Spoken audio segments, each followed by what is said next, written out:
The fear, terror, paralyzing horror, you name it, I felt it, surged up in me again.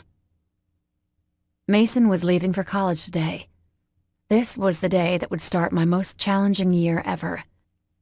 Mason had become my rock, my soul, my way of living. Some say that I depended on him too much, but I didn't give a damn. He and his brother Logan protected me when everyone had abandoned me.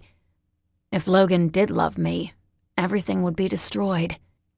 The family unit we had would be gone. Jealousy and mistrust would take its place. I couldn't shake the fear that Mason would follow through on a threat he said a year ago. No girl would come between him and his brother. Well, hello. Here I am.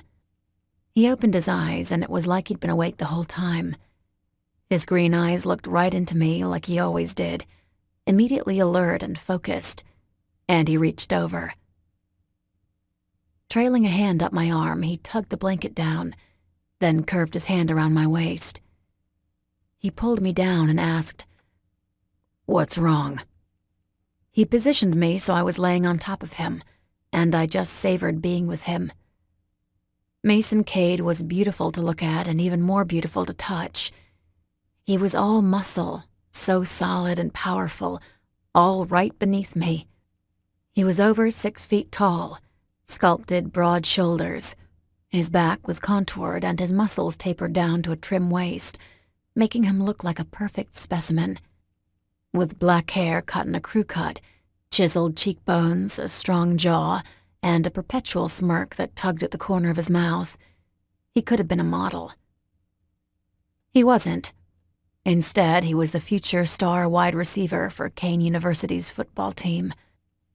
He'd been a god in Fallen Crest. He and Logan both were. I'd endured hell over the last year because I was his girlfriend, but he was going to a Division I school. That meant his games would be televised nationally, ESPN coverage, future NFL talks. "Hey," he murmured, his nose nuzzling my neck. His arms tightened their hold on me, pulling me tighter on top of him. "Talk to me." "You're leaving." Enough said right there. "Sam."